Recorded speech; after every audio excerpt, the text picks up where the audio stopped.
మళ్ళీ బయలుపరిచాడు. ఏమని బయలుపరిచాడంటే,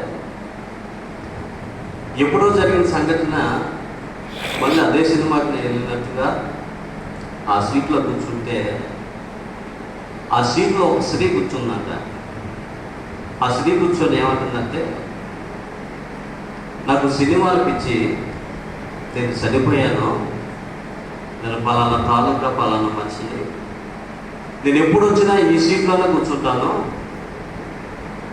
నీవు వచ్చి నా సీట్లోనే కూర్చున్నావు కనుక నాకు ఒళ్ళు మండి నీ కాలు వాపులు పెట్టింది నేనే, నేను పడగొట్టింది నేనే, నీ బలహీనత పెట్టింది నేనే.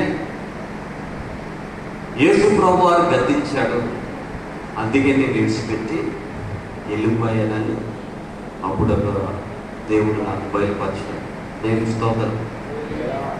అప్పుడు ప్రభువు మీద నాకు ఒక విశ్వాసం కలిగింది. నిజమే, దేవుడు మాట్లాడే దేవుడే.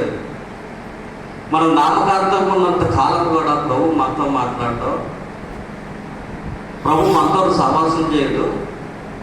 యథార్థ హృదయంతో మంచి మనసుతో దేవుడిని సేవిస్తే ప్రభువారు మాట్లాడతాడు. యేసు ప్రభువారు ఆయన మాట్లాడే దేవుడు అని నాలో ఒక విశ్వాసం కలిగి, దేవుడు నాకు బయలుపరిచిన విధానాన్ని బట్టి, దేవుడు నాకు ఇచ్చిన యొక్క ఆ తలంపులను బట్టి, దేవుడి సన్నిధిలో ఇంకా ఎక్కువగా ఉపవాసాలు ఉండి ప్రార్థన చేయడం మొదలుపెట్టాను. సిరి స్నేహాలు ఇచ్చి పెట్టుకున్నాను, సినిమాలు ఇచ్చి పెట్టుకున్నాను, మంచి ఆత్మీయులతో సహవాసం కుదిరింది. దేవుని యొక్క మందిరానికి కట్టుబడి ఒక విశ్వాసంగా నిలబడదంటే ప్రభు మాట్లాడి వాళ్ళ గ్రామానికి సేవకి వెళ్ళాలి.